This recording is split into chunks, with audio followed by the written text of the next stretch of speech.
दृष्टि आईएएस के टुडे जी के प्रोग्राम में आपका स्वागत है। शुरुआत करते हैं पिछले अभ्यास प्रश्न से, जिसमें हमने आपसे पूछा था गोल्डन ग्लोब पुरस्कार किस क्षेत्र से संबंधित है। आपके ऑप्शन थे ऑप्शन ए पर्यावरण, ऑप्शन बी खेल, ऑप्शन सी मनोरंजन या फिर ऑप्शन डी साहित्य। तो इस प्रश्न का सही उत्तर है विकल्प सी मनोरंजन। आप में से कई व्यूअर्स ने इस प्रश्न का कमेंट बॉक्स में एकदम ठीक जवाब दिया है। चलिए अब आगे की बात को एक्सप्लेनेशन से समझते हैं। हाल ही में भारत के प्रधानमंत्री ने नाटू नाटू गीत के लिए गोल्डन ग्लोब अवार्ड 2023 में बेस्ट ओरिजिनल सॉन्ग का खिताब जीतने पर RRR फिल्म की टीम को बधाई दी है। गोल्डन ग्लोब अवार्ड मनोरंजन जगत में विशेष उपलब्धियों के लिए कलाकारों को सम्मानित करता है। यह award Hollywood foreign press association द्वारा दिए जाते हैं। ये मनोरंजन की कई श्रेणियों में वर्ष 1944 से हर साल प्रदान किए जा रहे हैं, इसलिए विकल्प सी सही है। यानी इस प्रश्न का सही उत्तर है विकल्प सी मनोरंजन। चलिए अब शुरुआत करते हैं आज के एपिसोड की। तो आज के एपिसोड का पहला प्रश्न है, जैव ऊर्जा शिखर सम्मेलन 2023 की थीम क्या है। आपके ऑप्शन है ऊर्जा संक्रमण, एक सतत कल के लिए समाधान, संक्रमणकालीन भारत, बेहतर कल के लिए अवसर, जैव ऊर्जा भारत का भविष्य या फिर सतत ऊर्जा संक्रमण भविष्य के लिए एक रणनीति।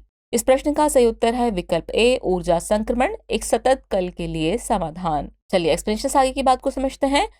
हाल ही में नई दिल्ली में जैव ऊर्जा शिखर सम्मेलन आयोजित किया गया। यह सम्मेलन नवोन्मेषकों हेतु एक अवसर प्रदान करने और भविष्य में स्वच्छ एवं हरित ऊर्जा समाधानों के लिए आयोजित हुआ। इसकी थीम ऊर्जा संक्रमण, एक सतत कल के लिए समाधान रखी गई, इसलिए विकल्प ए सही है। जैव ऊर्जा शिखर सम्मेलन भारत में ऊर्जा क्षेत्र के सतत विकास को सुनिश्चित करने हेतु हितधारकों के लिए सहयोग, विकास और अभिनव समाधानों पर चर्चा करने का एक मंच है। इसमें केंद्रीय पेट्रोलियम और प्राकृतिक गैस मंत्री ने कहा कि भारत ने पेट्रोल में इथेनॉल मिश्रण को 1.53% से बढ़ाकर जुलाई 2022 में 10.17% कर दिया है।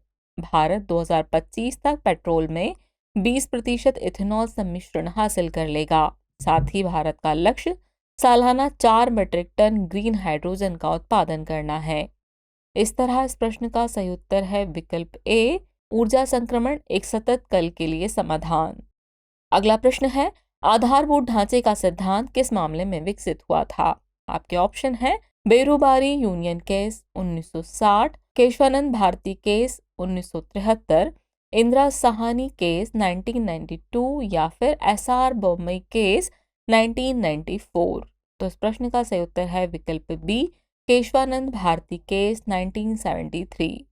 हाल ही में भारत के उपराष्ट्रपति ने राष्ट्रीय न्यायिक नियुक्ति आयोग अधिनियम जैसे संवैधानिक संशोधनों को रद्द करने में आधारभूत ढांचे के सिद्धांत का उपयोग करने के लिए सर्वोच्च न्यायालय की आलोचना की। आधारभूत ढांचे का सिद्धांत न्यायिक समीक्षा का एक रूप है जिसका उपयोग अदालतों द्वारा किसी भी कानून की वैधता का परीक्षण करने के लिए किया जाता है। सुप्रीम कोर्ट ने 1973 में केशवानंद भारती बनाम केरल राज्य के ऐतिहासिक फैसले में इस सिद्धांत को विकसित किया था, इसलिए विकल्प बी सही है। इसके मुताबिक यदि कोई कानून संविधान की मूल विशेषताओं को कम करने का प्रयास करता है तो न्यायालय उस कानून को असंवैधानिक घोषित करता है। इस तरह इस प्रश्न का सही उत्तर है विकल्प बी केशवानंद भारती केस 1973। अगला प्रश्न देखते हैं, निम्नलिखित में से कौन क्रेकेन की सबसे अच्छी व्याख्या करता है। आपके ऑप्शन है एक्सोप्लैनेट, कोविड-19 वेरिएंट, ऑस्ट्रेलिया में झील या फिर अंटार्कटिका में पर्वत श्रृंखला। तो इस प्रश्न का सही उत्तर है विकल्प बी कोविड-19 वेरिएंट। हाल ही में अमेरिका और ब्रिटेन सहित कई देशों में ओमिक्रॉन का नया सब वेरिएंट क्रेकेन देखने को मिला है, इसलिए विकल्प बी सही है। रिपोर्टों के अनुसार क्रेकेन ओमिक्रॉन XBB का एक म्यूटेड वेरिएंट है जिसे आधिकारिक तौर पर XBB.1.5 कहा जा रहा है। इसे पहली बार पिछले साल अक्टूबर के महीने में पहचाना गया और इसका नाम पौराणिक समुद्री राक्षस के नाम पर रखा गया है। बीते दिनों विश्व स्वास्थ्य संगठन ने सचेत किया कि कोरोना का क्रेकेन सबसे अधिक संक्रमणीय वेरिएंट हो सकता है। आपको बता दें कि वायरस के जीन रैंडम जेनेटिक म्यूटेशन से गुजरते हैं और इसकी सतह के प्रोटीन या एंटीजन में परिवर्तित होते हैं, जिसके परिणाम स्वरूप एक नया वेरिएंट बनता है। इस तरह इस प्रश्न का सही उत्तर है विकल्प बी कोविड-19 वेरिएंट। अगला प्रश्न है, भारतीय कला और संस्कृति के संदर्भ में थोलु बोमलता क्या है। आपके ऑप्शन है लोक नृत्य, लोक संगीत, चित्र या फिर कठपुतली कला। तो इस प्रश्न का सही उत्तर है विकल्प डी, कठपुतली कला। हाल ही में विशाखापत्तनम में थोलू बोमलता कला का प्रदर्शन किया गया। थोलू बोमलता आंध्र प्रदेश राज्य की छाया कठपुतली थिएटर परंपरा है, इसलिए विकल्प डी सही है। इसकी शुरुआत 12वीं सदी के आंध्र प्रदेश में हुई थी। इन कठपुतलियों का उपयोग रामायण और महाभारत जैसे महाकाव्यों की कहानियों को सुनाने के लिए किया जाता है।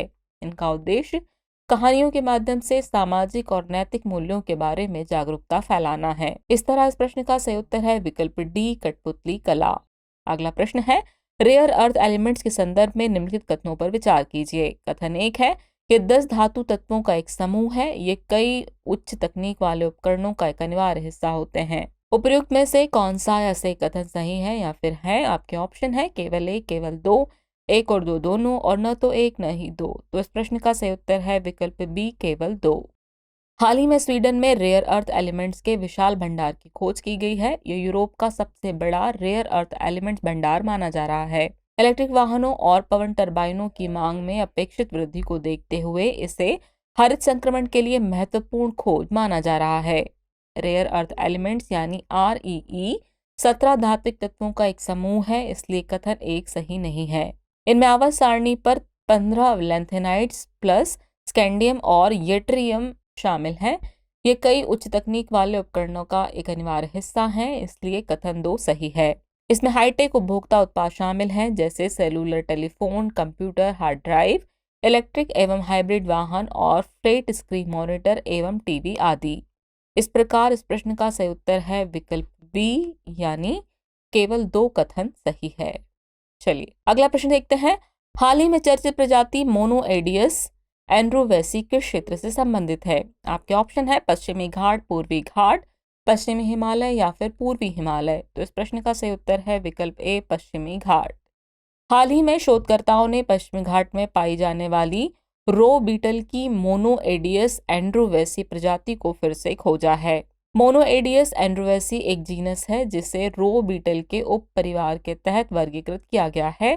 इस प्रजाति को पहली बार 1903 में तमिलनाडु के कुन्नूर में खोजा गया था। यह नीलगिरी के लिए स्थानिक है, जो पश्चिमी घाट का हिस्सा है, इसलिए विकल्प ए सही है। हाल ही में इस प्रजाति को 120 वर्षों के बाद एक बार फिर उदगमंडलम शहर के पास फिर से खोजा गया। इस तरह इस प्रश्न का सही उत्तर है विकल्प ए, पश्चिमी घाट। चलिए अगला प्रश्न देखते हैं। पोंगल महोत्सव किस राज्य से संबंधित है? आपके ऑप्शन है पंजाब, हिमाचल प्रदेश, तमिलनाडु या फिर सिक्किम। तो इस प्रश्न का सही उत्तर है विकल्प सी, तमिलनाडु। हाल ही में भारत की राष्ट्रपति ने लोहड़ी, मकर संक्रांति, माघ बिहू और पोंगल पर्व पर भारतीय नागरिकों को बधाई दी है। मकर संक्रांति को देश भर में विभिन्न रूपों में मनाया जाता है, लेकिन फिर भी इसका उद्देश्य सामाजिक सद्भाव और भाईचारे की भावना को मजबूत करना है।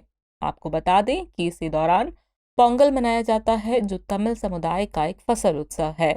ये सूर्य, प्रकृति और विभिन्न कृषि जीवों को धन्यवाद देने का उत्सव है, जो फसल के उत्पादन में योगदान देते हैं। ये पर्व 4 दिनों में मनाया जाता है। पोंगल से तमिल महीने की शुरुआत होती है, जिसे थाई कहा जाता है, और इसे एक शुभ महीना माना जाता है।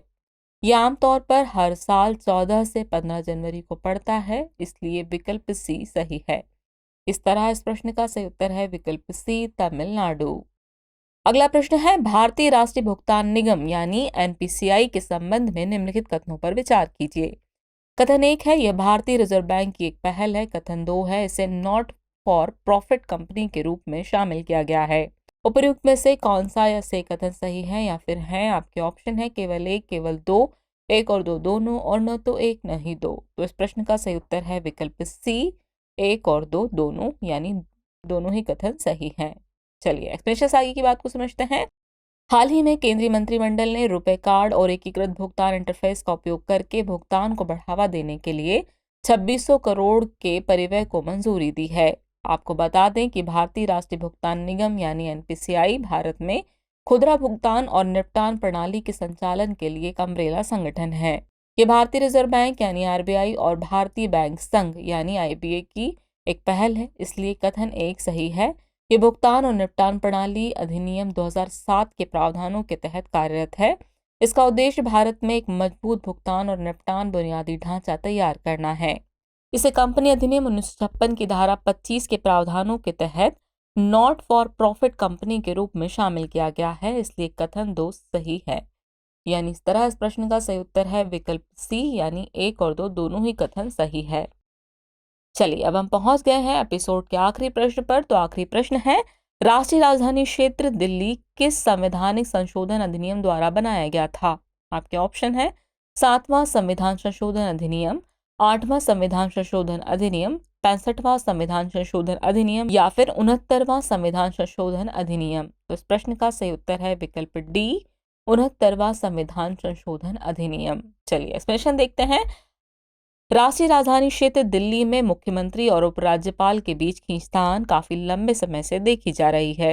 आपको बता दें कि 69वें संविधान संशोधन अधिनियम 1991 से राष्ट्रीय राजधानी क्षेत्र दिल्ली का गठन किया गया था, इसलिए विकल्प डी सही है। भारतीय संविधान का अनुच्छेद 239 ए दिल्ली के संबंध में विशेष प्रावधान प्रदान करता है।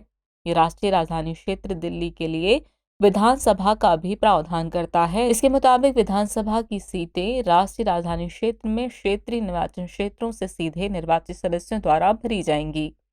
मंत्रिपरिषद की संख्या संविधान सभा में सदस्यों की कुल संख्या के 10% से अधिक नहीं होने वाली होगी।